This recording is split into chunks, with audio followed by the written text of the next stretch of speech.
Hello dear students. आज हम एक बहुत ही इंपॉर्टेंट टॉपिक यहाँ एक्सप्लेन करेंगे।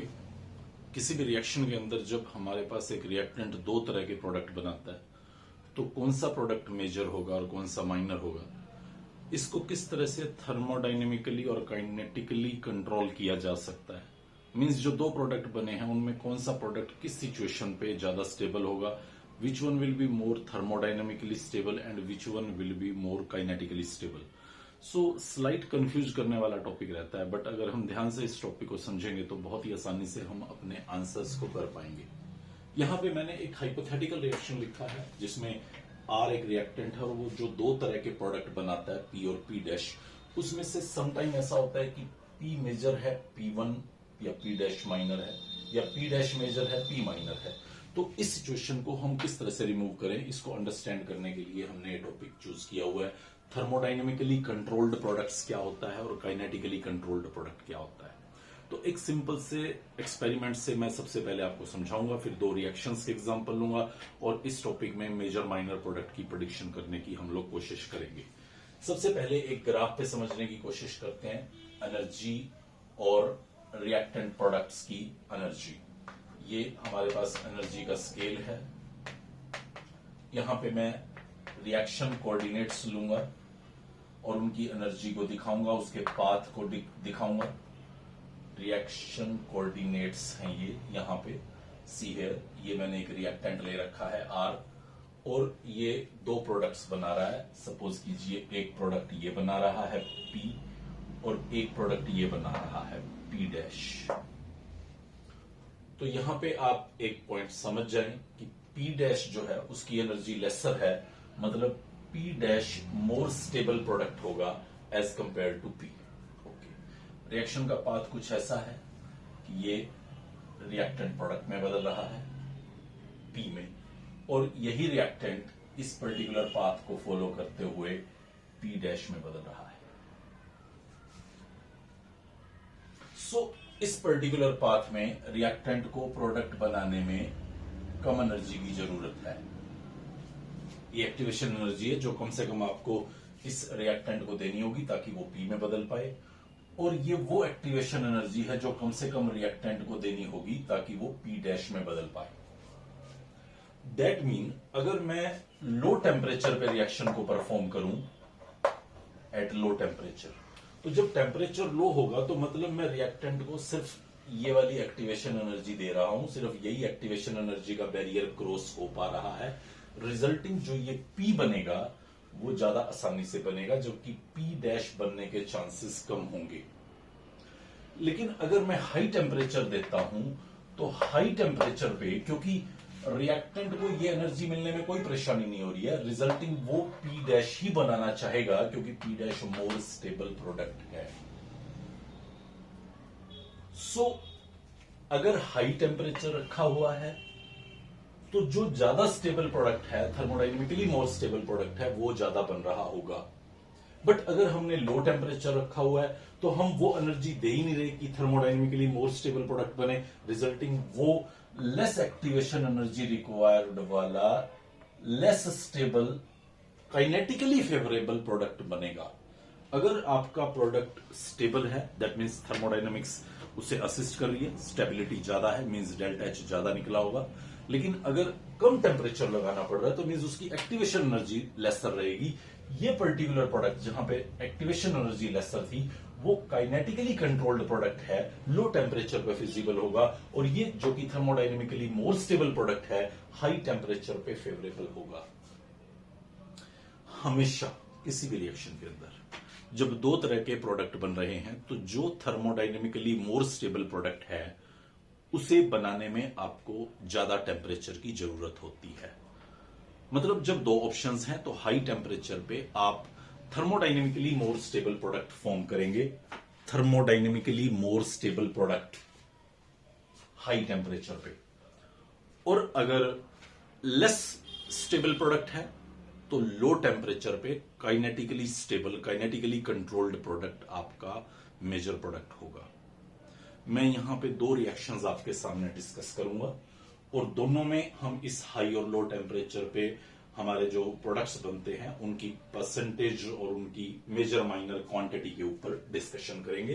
तो मैं यहाँ पे जो दो रिएक्शन आज चूज करने वाला हूं, उन दो रिएक्शन में एक रिएक्शन है मेरे पास कुछ इस तरह की, लाइक मैं यहाँ पे ब्यूटाडाइन लूंगा, एल्कीन जैसा ही होता है, ये डाइन है, थोड़ा बहुत फर्क जरूर है।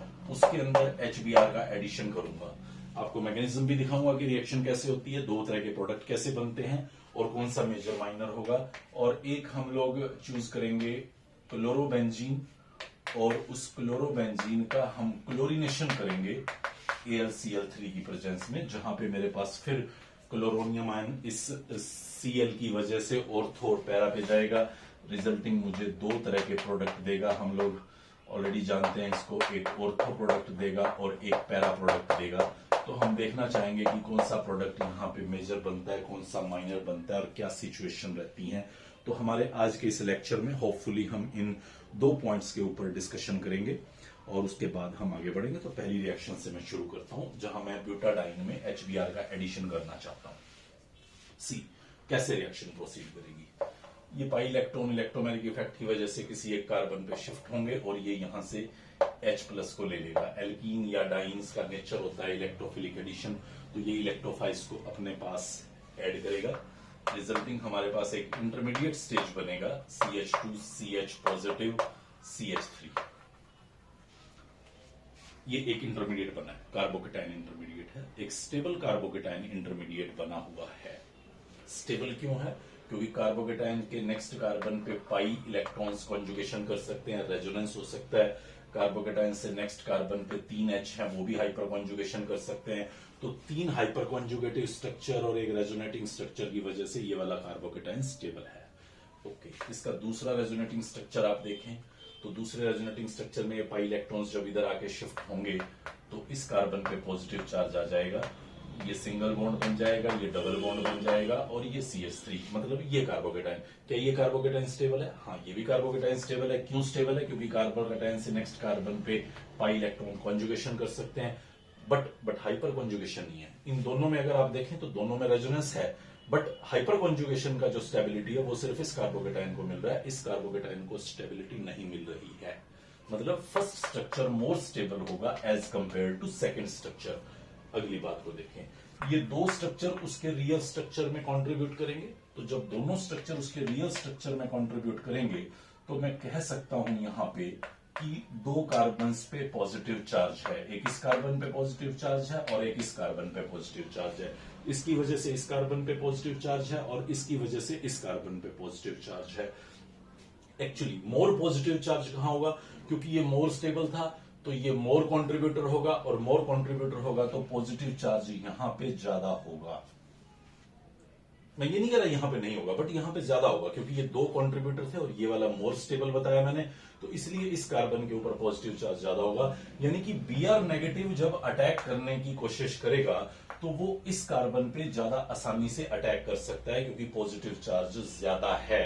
रिजल्टिंग आपके पास प्रोडक्ट बनेगा CH2 double bond CH Br CH3। हम लोग ये नहीं कह रहे कि ये यहां पे नहीं कर सकता, यहां पे भी कर सकता है। अगर यहां पे वो करता है तो ये बनाएगा CH2 Br CH double bond CH3।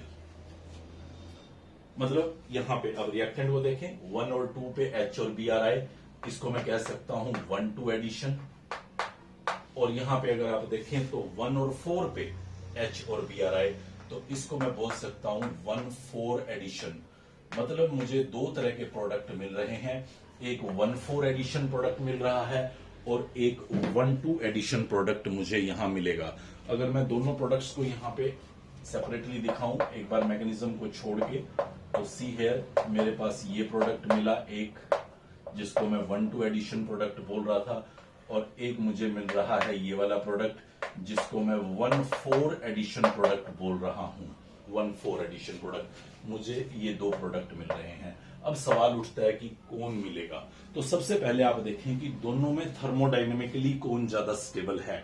तो मैं इस एल्कीन को देखता हूं, इस एल्कीन में इस डबल बॉन्ड कार्बन से नेक्स्ट कार्बन पे एक H लगा हुआ है, एक H, मतलब इसका सिर्फ एक हाइपर कॉन्जुगेटिव स्ट्रक्चर बनेगा। और जबकि यहां देखें तो डबल बॉन्ड कार्बन से नेक्स्ट कार्बन पे 3H है, यहां देखें तो डबल बॉन्ड कार्बन से नेक्स्ट कार्बन पे 2H है, मतलब 5 हाइपर कॉन्जुगेटिव स्ट्रक्चर बनेंगे।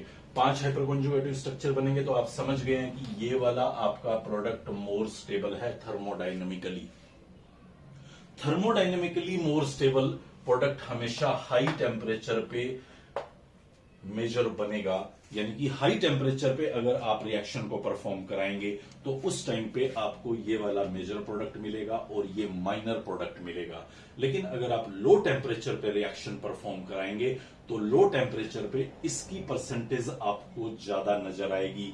मींस जहां पे कार्बोकेटाइन ज्यादा स्टेबल बन रहा था, जहां पे इंटरमीडिएट ज्यादा स्टेबल बन रहा था, वहां पे अटैक काइनेटिकली फेवरेबल होगा, जबकि जहां पे आपका प्रोडक्ट ज्यादा स्टेबल बन रहा था वहां पे प्रोडक्ट थर्मोडाइनमिकली स्टेबल होगा। तो इस तरह से आप समझ सकते हैं कि जब हम ब्यूटाडाइन में HBr डालते थे और 1,2 और 1,4 एडिशन आपको अपीयर होता तो हाई टेम्परेचर पे 1,4 मेजर रहेगा। अब सवाल उठता है कि हाई टेम्परेचर क्या है, तो जब भी आपको 280 290 मींस 25 डिग्री ऑनवर्ड्स या रूम टेम्परेचर ऑनवर्ड्स टेम्परेचर दिखाया गया है तो हम जनरली उसको हाई टेम्परेचर की कैटेगरी में डालते हैं। और जब भी नेगेटिव सेल्सियस में कुछ टेम्परेचर लाइक -10 -20 दिखाया गया है तो हम उसको लो टेम्परेचर मानते हैं। थर्मोडाइनमिकली जो प्रोडक्ट बनता है वो जनरली रिवर्सिबल प्रोडक्ट होता है, मींस वापस रिएक्टेंट में कन्वर्ट होता रहता है, जबकि काइनेटिकली जो प्रोडक्ट फॉर्म होता है वो इरिवर्सिबल कैरेक्टर की रिएक्शन होती है। चलिए दूसरे एग्जांपल पे हम अपना काम करते हैं। क्लोरोबेंजीन है मेरे पास और मैं क्लोरोनियम आयन उसके ऊपर सब्स्टिट्यूट करना चाहता हूं।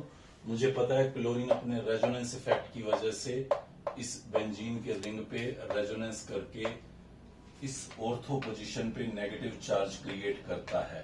आप उसका रेजोनेटिंग स्ट्रक्चर देखिएगा ध्यान से तो यहां आपको पता चलेगा कि इस कार्बन पे नेगेटिव चार्ज आ गया है। फिर ये नेगेटिव नेक्स्ट पाई के साथ कॉन्जुगेट करेगा तो रिजल्टिंग आपके पास एक नया रेजोनेटिंग स्ट्रक्चर ये बन जाएगा। फिर ये नेगेटिव नेक्स्ट पाई के साथ कॉन्जुगेट करेगा तो आपका नया रेजोनेटिंग स्ट्रक्चर ये बन जाएगा। और इन रियल अगर आप देखें तो तीनों इसके रियल स्ट्रक्चर में कंट्रीब्यूट कर रहे होंगे, यानी कि अगर मैं क्लोरोबेंजीन के रियल स्ट्रक्चर की प्रेडिक्शन करूं तो मुझे यहां पता चलेगा कि यहां इन 3 जगहों पे नेगेटिव चार्ज है, जिसमें 2 जगह नेगेटिव है। मींस अगर मैं प्रोबेबिलिटी की बात करूं, अगर मैं ईज की बात करूं कि इलेक्ट्रोफाइल किस जगह पे जा सकता है, तो क्योंकि यहां या यहां मैं सिंपल परसेंटेज के अकॉर्डिंग बताऊं 3 पोजीशंस हैं तो 2 पोजीशन तो ऑर्थो है, एक आपकी पैरा है। तो अगर कोई पॉजिटिव बॉडी यहां पे जाती है तीर तुक्के से 33% चांस है वहां जाने के, यहां पे जाती है तो 33% चांस है जाने के, यहां पे जाती है तो भी 33% चांस है। मतलब यहां पे इलेक्ट्रॉन डेंसिटी 67% एग्जिस्ट कर रही है लगभग और यहां पे 33% एग्जिस्ट कर रही है लगभग। तो मुझे लगता है कि क्लोरोनियम का यहां जाना ज्यादा आसान रहेगा। सो रिजल्ट ये होगा कि आपका क्लोरोनियम ऑर्थो पोजीशन पे, चाहे इधर दिखाऊं चाहे इधर दिखाऊं तो एक जैसे प्रोडक्ट बनेगा तो आपको ortho chloro product, ortho di chloro product मिलेगा। मैं इससे इनकार नहीं कर सकता, हाँ ये पैरा तो बनना ही है, लेकिन अब कौन सा मेजर होगा कौन सा माइनर होगा, तो प्लीज रिमेंबर थर्मोडाइनमिकली ये प्रोडक्ट ज्यादा स्टेबल है, just due to symmetry, just due to less steric crowding, ये ज्यादा स्टेबल है थर्मोडाइनमिकली। यानी कि हाई टेम्परेचर पे आपको ये मेजर प्रोडक्ट नजर आएगा, ये मेजर बनेगा हाई टेम्परेचर पे और ये माइनर होगा। बट अगर आप लो टेम्परेचर कर देते हैं तो लो टेम्परेचर पे जो काइनेटिकली फेवरेबल प्रोडक्ट है, जहां पे ईज रिएक्शन में अटैक करने का ज्यादा था, यानी कि ऑर्थो प्रोडक्ट वो ज्यादा बनेगा। मैं आपको ग्राफ पे भी इस पॉइंट को अगर एक्सप्लेन करके दिखाना चाहूं तो सी हियर, ये मैं वही ग्राफ प्लॉट कर रहा हूं एनर्जी का, और यहां पे मैं आपका वो क्लोरोबेंजीन ले रहा हूं, एक रिएक्शन का पार्ट, एक रिएक्टेंट कह सकता हूं मैं इसको, ये क्लोरोबेंजीन है। और यहां मेरे पास 2 प्रोडक्ट बनेंगे जिसमें मैं एक प्रोडक्ट आपको यहां दिखा रहा हूं, let me right it, ortho di chloro product, और एक प्रोडक्ट मैं यहां दिखा रहा हूं आपको थोड़ा सा नीचे, this is your para die chloro product. तो अब आप देख सकते हैं यहां पे एनर्जी का सीक्वेंस अगर मैं दिखाऊं, ये एनर्जी का स्केल दिखा रहा है ऑर्थो के लिए, और ये एनर्जी का स्केल है, सॉरी ये रिएक्टेंट के लिए, ये आपका ऑर्थो के लिए, और ये एनर्जी है आपकी पैरा के लिए। तो आपको साफ दिख रहा है यहां स्केल्स के ऊपर कि जो पैरा डाइक्लोरोबेंजीन है वो थर्मोडाइनमिकली मोर स्टेबल है, क्योंकि उसकी एनर्जी कम है, क्योंकि वहां स्टेरिक क्राउडिंग कम है। अगर मैं पाथ को स्टडी करूं, हालांकि रिएक्शन में भी 2 स्टेप, बट मैं एक स्टेप पे ही अपनी कहानी को दिखाने की कोशिश कर रहा हूं, तो ये इस तरह का कुछ पाथ फॉलो करती है। इसको बहुत कम टेम्परेचर की रिक्वायरमेंट है, बहुत ही थोड़ा टेम्परेचर आप देते हैं तो इसकी एनर्जी एक्टिवेशन एनर्जी इक्वल हो जाती है और वो ऑर्थो प्रोडक्ट दे देता है। बट अगर आप हाई टेम्परेचर रखते हैं तो हाई टेम्परेचर पे ये रिएक्शन, क्योंकि इस पर्टिकुलर स्टेट को, इस हायर एक्टिवेशन एनर्जी की स्टेट को ऑब्टेन कर पाएगी, रिजल्टिंग फिर वो मोर स्टेबल प्रोडक्ट बनाने की कोशिश करेगी। मतलब हाई टेम्परेचर पे आपको ये वाला प्रोडक्शन ज्यादा दिखेगा, जबकि लो टेम्परेचर पे आपको ऑर्थो प्रोडक्ट ज्यादा स्टेबल, ज्यादा यानी कि मेजर नजर आएगा। स्टेबल वर्ड तो मुझे नहीं कहना चाहिए, थर्मोडाइनमिकली स्टेबल प्रोडक्ट्स ही हाई टेम्परेचर पे फेवरेबल हैं। लो टेम्परेचर पे हमेशा वो बनेगा जहां इंटरमीडिएट ज्यादा स्टेबल बनता हो, या मैं यूं कहूं कि प्रोडक्ट ज्यादा स्टेबल ना बनता हो। तो इस तरह से आप देख सकते हैं कि किसी भी पर्टिकुलर रिएक्शन के अंदर थर्मोडाइनमिक्स और काइनेटिक्स किस तरह से अपना रोल प्ले करेंगी। इस तरह का एक क्वेश्चन पास्ट में कुछ 2-3 इयर्स बैक पूछा गया है आपसे कंपटीशन एग्जाम्स के अंदर। तो उसमें यही पूछा गया था कि मेजर माइनर क्या होगा। तो आपको सबसे पहले तो ये देखना है कि 2 प्रोडक्ट कौन से बनेंगे, उसके बाद हम आगे बात करेंगे मेजर माइनर की।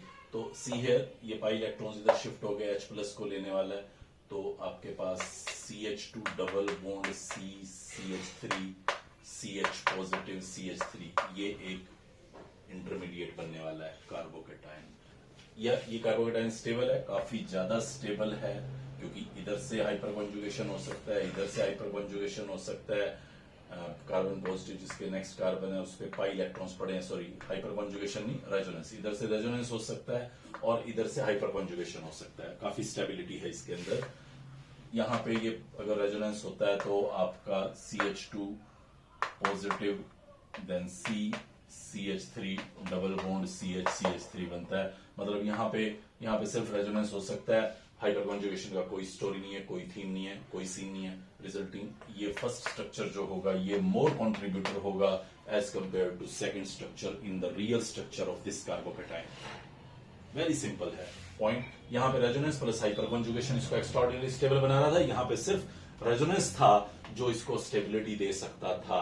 रियल में अगर मैं देखूं तो रियल में तो आपको 2 कार्बन्स पे पॉजिटिव चार्ज नजर आएगा, इस पे भी पॉजिटिव नजर आएगा और इस पे भी पॉजिटिव नजर आएगा, इन दोनों के कंट्रीब्यूशन की वजह से। और क्योंकि ये कंट्रीब्यूटर ज्यादा है तो मतलब पॉजिटिव यहां ज्यादा नजर आएगा। रिजल्टिंग जो नेगेटिव बॉडी है Br नेगेटिव, वो यहां इस पर्टिकुलर कार्बन पे ईज के साथ अटैक करेगी। रिजल्टिंग आपका जो प्रोडक्ट बनेगा, वो जो एक प्रोडक्ट मैं दिखा रहा हूं वो ये वाला बनेगा। बहुत ध्यान से समझिए, यहां पे भी अटैक पॉसिबल है, तो यहां पे भी Br अटैक कर सकता है। ऐसा नहीं है कि यहां कोई करेगा वो यहां पे भी करेगा, बेशक वो थोड़ा सा कॉन्स्टेबल था, बना तो हुआ ही है, रियल में तो कंट्रीब्यूट करता ही है। रिजल्टिंग Br यहां पे अटैक करेगा CH3 and then it is again double bond CH3, ये आपका प्रोडक्ट बनेगा। तो दोनों में क्लियर आप नोटिस करें, यहां पे H गया, यहां पे Br गया, दिस इज 1-2 एडिशन, यहां पे H गया, यहां पे Br गया, दिस इज 1-4 एडिशन। तो ये आपका 1-2 एडिशन प्रोडक्ट था और ये आपका 1-4 एडिशन प्रोडक्ट था। तो 1-4 एडिशन प्रोडक्ट को अगर आप चेक करें ध्यान से तो ये मोर स्टेबल है। डबल बॉन्ड कार्बन से नेक्स्ट कार्बन पे 3 H है, डबल बॉन्ड कार्बन से नेक्स्ट कार्बन पे 3 H है, डबल बॉन्ड कार्बन से नेक्स्ट कार्बन पे 2 H है, तो टोटल 8 हाइपर कॉन्जुगेटिव स्ट्रक्चर बनते हैं। जबकि यहां पे देखेंगे आप डबल बॉन्ड कार्बन से नेक्स्ट कार्बन पे 3 है, डबल बॉन्ड कार्बन से नेक्स्ट कार्बन पे 1 है, तो मतलब 4 हाइपर कॉन्जुगेटिव स्ट्रक्चर बनते हैं। तो ये क्योंकि थर्मोडाइनमिकली मोर स्टेबल है, तो आप समझ जाएं कि ये हाई टेम्परेचर पे आपका मेजर प्रोडक्ट होगा, जबकि ये लो टेम्परेचर पे आपका मेजर प्रोडक्ट होगा। अब यहां पे उन्होंने उस पर्टिकुलर क्वेश्चन में कुछ मेंशन नहीं कर रखा था। देखो, अगर तो वो लिख देते हैं -10 डिग्री -20 डिग्री तो आप श्योरली इसके साथ चले जाएंगे, मेजर होगा। बट अगर वो लिख देते हैं +30 +40 +80 तो आप इसके साथ चले जाएं। आप कहेंगे मतलब टेम्परेचर का कोई सीन नहीं है क्या? ये तो जैसे जैसे आप टेम्परेचर को घटाते जाएंगे इसकी परसेंटेज बढ़ती जाएगी और इसकी घटती जाएगी। जैसे जैसे आप टेम्परेचर को बढ़ाते जाएंगे इसकी बढ़ती जाएगी और इसकी परसेंटेज घटती जाएगी। तो ये कॉमन सा फिनोमेना रहता है इसके अंदर। तो आप ध्यान रखेंगे, अगर कुछ मेंशन नहीं है तो आप रूम टेम्परेचर लेके चल पड़े 25 डिग्री सेल्सियस, और ये क्वाइट ठीक टेम्परेचर है, मतलब मैं इसको लो टेम्परेचर नहीं कह सकता। तो थर्मोडाइनमिकली स्टेबल प्रोडक्ट की परसेंटेज ज्यादा हो जाएगी। जैसे जैसे आप इस 25 को 35, 45, 65 करते जाएंगे, वैसे वैसे 1-4 की तरफ रिएक्शन मूव करता जाएगा, और टेम्परेचर को लोअर डाउन करते जाएंगे तो 1-2 पे रिएक्शन मूव करता चला जाएगा। और ऐसी सभी रिएक्शन जहां पे भी आपको इस तरह का दो प्रोडक्ट दिख रहा है और कौन सा मेजर होगा कौन सा माइनर होगा, उसमें थर्मोडायनेमिक्स और काइनेटिक्स दोनों अपना कंट्रोल रखते हैं। दोनों टेम्परेचर के अकॉर्डिंग, सिर्फ टेम्परेचर ही एक फैक्टर है जो आपको ये डिसाइड करके देता है। आपको फाइनली मैं नटशेल में बता रहा हूं क्या ध्यान रखना है। आपको सिर्फ ये ध्यान रखना है कि जो दो तरह के प्रोडक्ट बन रहे हैं उनमें से कौन सा ज्यादा स्टेबल है। जो ज्यादा स्टेबल है वो हाई टेम्परेचर पे स्टेबल होगा, लो टेम्परेचर पे दूसरे वाला स्टेबल बन जाएगा, जो कि काइनेटिकली स्टेबल प्रोडक्ट है। काइनेटिक कंट्रोल रहेगा उस पर्टिकुलर प्रोडक्शन में रिएक्शन का। आई होप ये एक छोटा सा, बहुत ज्यादा 11-12 के पॉइंट ऑफ व्यू से तो मैं नहीं कहूंगा कि एक इंपॉर्टेंट है, बट कहीं कहीं कंपटीशन पॉइंट ऑफ व्यू से या पढ़ते हुए डिटेल डीप समरी में आपको जब भी कभी दिख रहा है कि ऑर्थो प्रोडक्ट को मेजर दिखा रहे हैं और पैरा को माइनर दिखा रहे हैं, तो उसके पीछे ये टेम्परेचर और थर्मोडाइनमिक्स और काइनेटिक कंट्रोल की स्टोरी इन्वॉल्व करती है। नेक्स्ट लेक्चर के अंदर फिर किसी और इस ऐसे ही कॉन्सेप्ट के साथ हम लोग मिलेंगे। Good bye.